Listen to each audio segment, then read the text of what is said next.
Assalamualaikum warahmatullahi wabarakatuh. Berjumpa kembali di live kami setiap sore menjelang maghrib.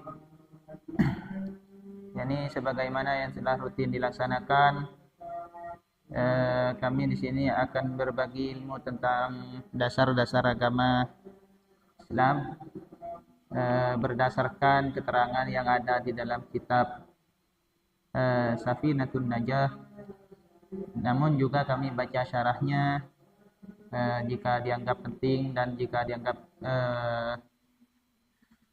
menarik untuk disampaikan, yakni kitab Kasyifatus Saja.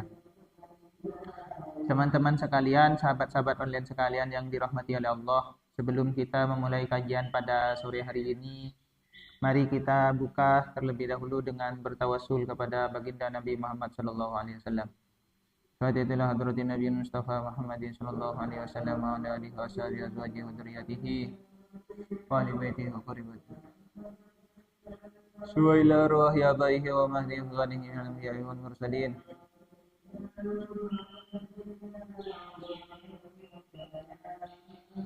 Umatina ayatan.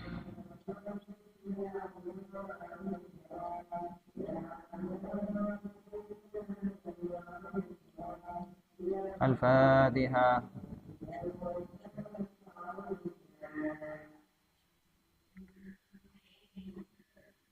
Bismillahirrahmanirrahim. Alhamdulillahirabbil alamin.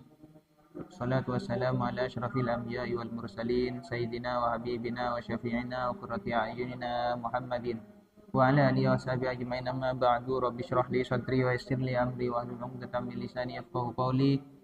Bismillahirrahmanirrahim. Teman-teman dan sahabat-sahabat online sekalian yang dirahmati oleh Allah, alhamdulillah rutinan yang kita laksanakan setiap sore menjelang maghrib ini masih diberi keistiqomahan sehingga bisa berlanjut hingga detik ini, dan kami harap rutinan ini tetap berlanjut hingga Ramadan berikutnya dan hingga akhir bulan Ramadan ini. Dan juga kami berharap teman-teman juga bisa istiqomah untuk tetap berada di jalan yang diridhoi oleh Allah Subhanahu wa taala, dengan harapan dan juga dengan doa agar kita dihindarkan oleh Allah Subhanahu wa taala dari segala macam bentuk godaan yang mengganggu terhadap kualitas ibadah puasa kita. Baik teman-teman dan sahabat-sahabat online sekalian, pembahasan kita akan kita mulai, yang mana pada kesempatan kali ini kita akan membahas tentang furudul wudu atau fardu-fardunya wudu. Bismillahirrahmanirrahim. Faslun furudul wudu'i sittatun. Di sini terkait fardu-fardunya wudu ada 6. Namun sebelum kita lebih dalam membahas tentang fardunya wudu yang 6 ini, perlu diketahui bahwasanya wudu itu adalah bentuk toharoh, bentuk sesuci yang dilaksanakan oleh seorang orang Islam.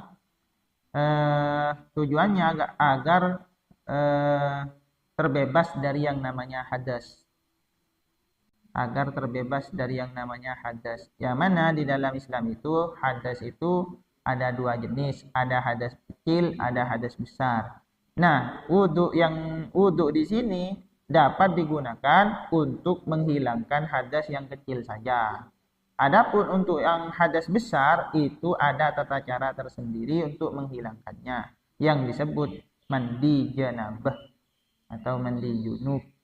Nah, ini kenapa penting kita pelajari wudhu dan junub ini? Karena nanti akan berpengaruh terhadap kualitas atau keabsahan sholat yang kita lakukan, dan juga akan berpengaruh terhadap boleh dan tidaknya menyentuh mushaf.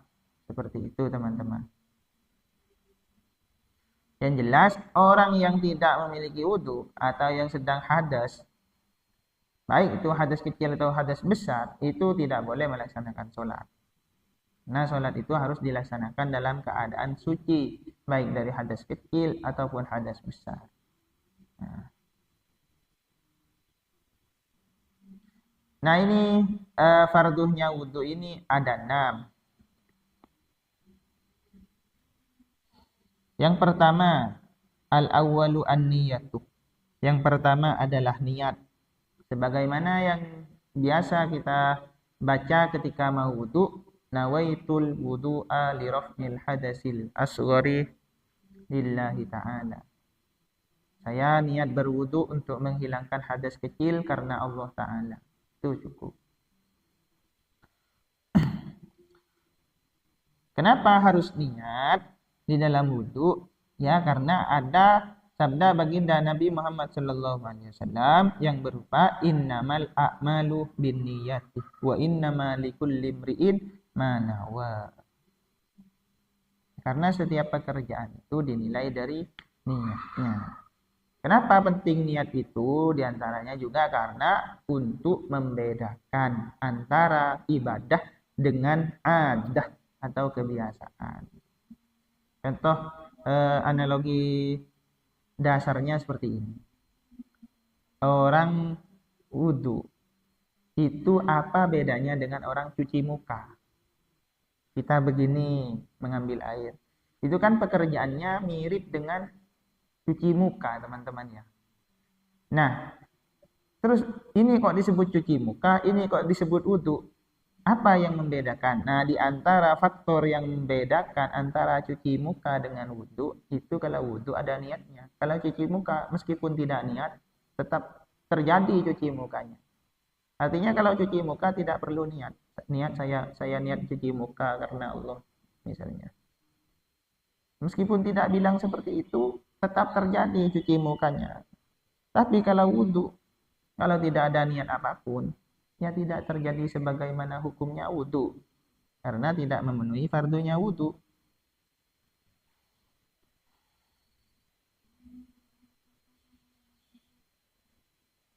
Nah,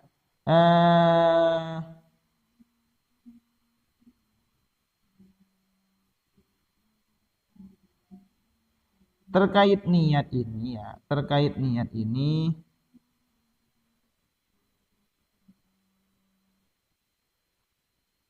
ada pembahasan yang menarik aslinya, teman-teman. Soalnya banyak orang itu yang gagal ibadahnya gara-gara niat. Maksudnya seperti ini. Ini meskipun tidak dialami oleh kebanyakan orang, tapi penderita penyakit ini sangat ironis sekali. Penyakit was-was. Nah, kenapa bisa terjadi was-was? Itu diantara sebabnya adalah karena dia tidak memiliki kemantapan di dalam hatinya. Selalu merasa niatnya gagal. Sehingga diulangi lagi. Kenapa kok sampai niatnya berulang-ulang kali? Itu karena dalam hatinya tidak memiliki kemantapan. Loh, kenapa kok bisa dalam hatinya tidak memiliki kemantapan? Inilah permainan setan di sini. Permainan setan. Was-was itu merupakan penyakit dan tidak bisa dibenarkan. Artinya orang yang selalu mengucapkan nawaitul wudu'a, habis itu ya nawaitu lagi, itu tidak bisa dibenarkan. Itu merupakan penyakit yang harus diperangi, ada terapinya seperti itu. Kalau sudah akut was-wasnya itu ada terapinya. Nah, sebetulnya kalau kita belajar niat itu tidak serumit apa yang kita bayangkan. Mungkin. Bagi orang yang was-was, mungkin dia sudah terdoktrin dengan pengertian niat yang harus berbarengan dengan pekerjaannya. Niat itu kan pekerjaan hati. Namun harus bersamaan dengan aksi realitanya. Nah, seperti itu. Ketika pelaksanaannya harus bersamaan dengan aksi realitanya. Nah, mungkin ketika melakukan aksi mengambil air terus disiram atau dibasuhkan ke wajah, mungkin selalu merasa tidak bersamaan. Padahal niat itu simple. Ya, karena niat itu ada tingkatannya, teman-teman. Niat itu ada tingkatan praktiknya. Tapi bagi kita lah, seorang muslim yang bisa dikatakan awam ya, niat itu mudah. Intinya kita misalnya ada di kamar mandi, kita berangkat dari rumah ke tempat kamar mandi kita itu. Kita mau sholat zuhur, terus kita mau pergi ke kamar mandi. Itu niatnya apa ke kamar mandi? Kan niat mau bersih suci. Atau gini, kita mendengar suara adzan zuhur di pengeras suaranya masjid. Berangkatlah kita ke masjid. Karena kita tidak punya wudhu, maka kita pergi ke toiletnya masjid atau ke kerannya masjid. Itu kita pergi ke kerannya masjid, itu mau apa tujuannya? Kan mau wudhu kan? Nah itu sudah niat. Itu sudah niat. Berangkat ke keran itu kan niat, memang tujuannya mau wudhu. Nah itu sudah niat. Itu gampangnya.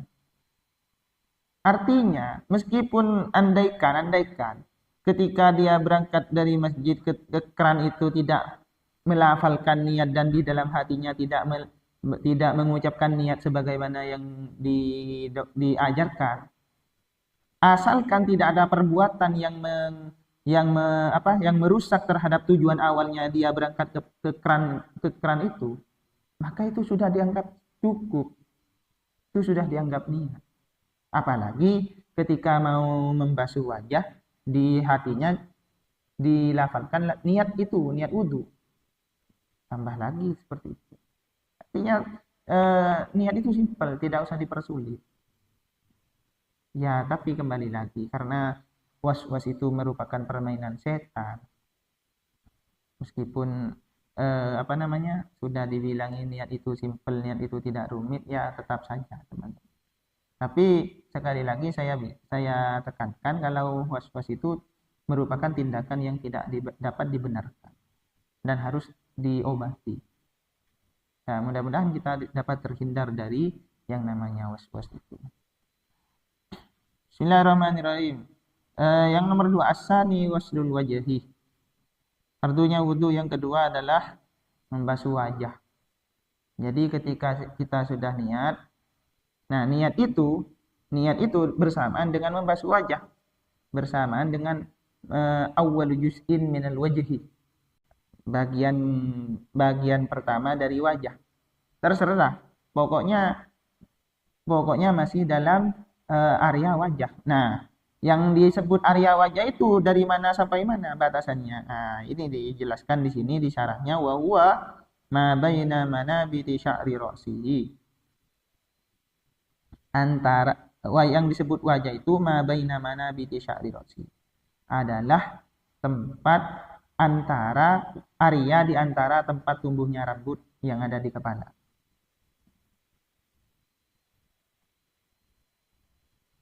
Nah, ini ya. Tempat tumbuhnya rambut yang ada di kepala, wa tahta muntaha lihyatihi, dan hingga ditarik lurus hingga di bawah ujung lihyah, dagu, di bawah ujungnya dagu ya, berarti di sini, di ujungnya dagu, bukan ini tapi di sini ujungnya dagu, seperti itu.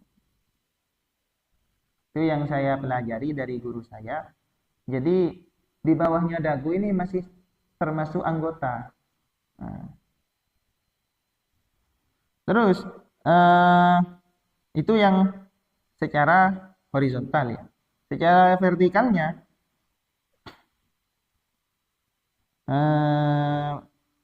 wa ma baina udunai, dan antara kedua telinga ini, kanan dan kiri.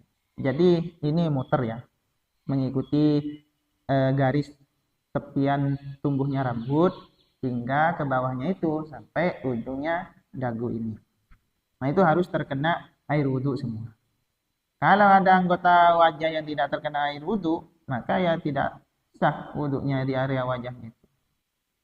Itu yang harus terkena air.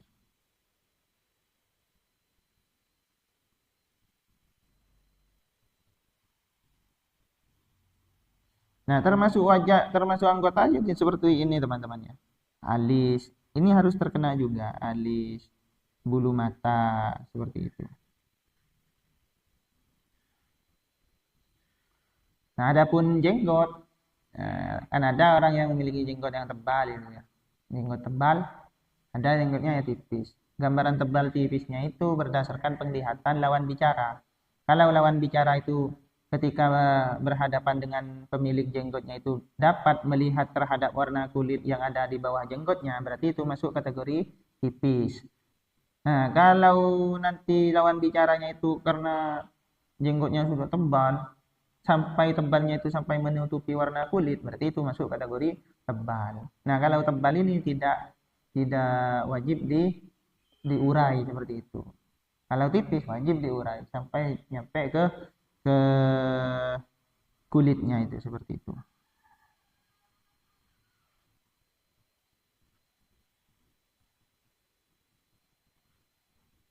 Seperti itu ya teman-teman. Yang selanjutnya adalah asalisu waslul yadaini. Nomor 3 adalah membasuh kedua tangan ma'al mirfaqain. Ma'al mirfaqain.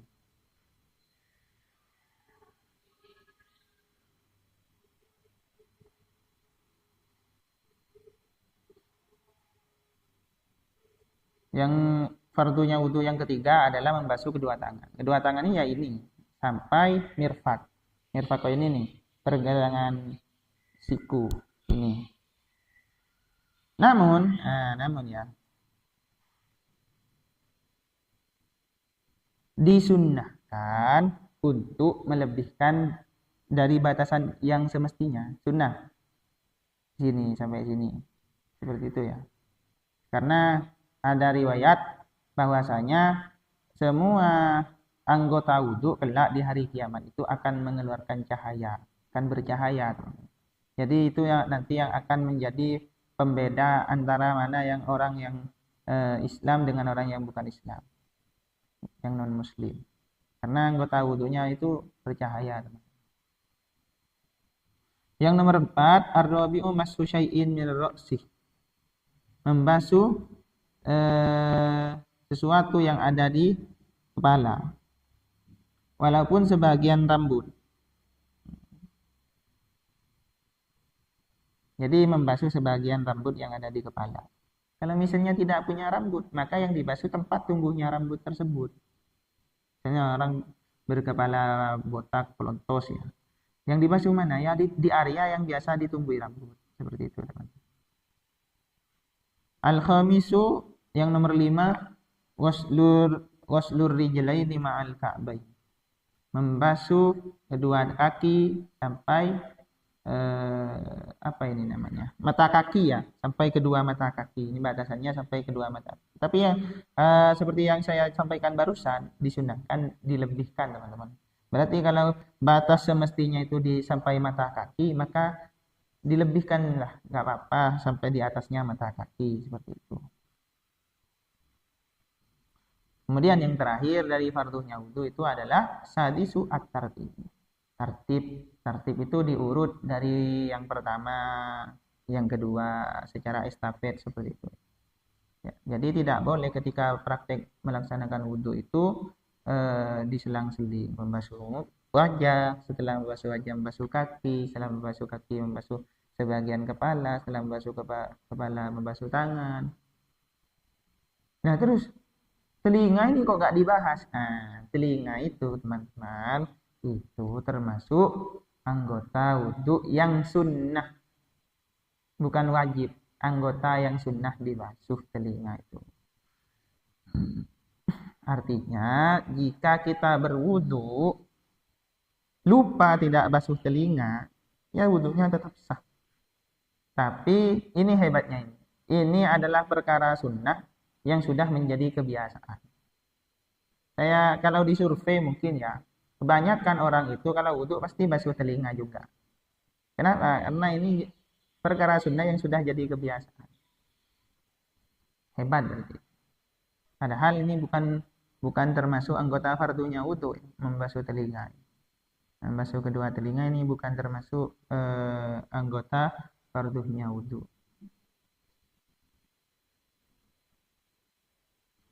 Nah, kalau berbicara sunnah-sunnahnya wudhu, itu banyak teman-teman. Baik sunnah-sunnah sebelum pelaksanaan dan sunnah-sunnah ketika pelaksanaan dan sunnah-sunnah setelah pelaksanaan wudhu. Itu ada tersendiri. Di antara yang sebelum sunnah-sunnah yang sebelum pelaksanaan wudhu, di antaranya apa? Membasuh tangan terlebih dahulu sebelum kita memasukkan tangan ini ke tempat air. Itu sunnah. Membaca tasmiyah, kemudian madmadoh, istinsyak, berkumur dan menghirup air tuh. Seperti itu. Sunnah-sunnah saat pelaksanaan wudhu. Contohnya ya membaca doa setelah membasuh tangan, membaca doa setelah membasuh wajah. Seperti itu. Ada doa-doanya tersendiri. Sunnah-sunnah setelah pelaksanaan wudhu. Ya membaca doa setelah wudhu. Seperti itu. Doa setelah wudhu.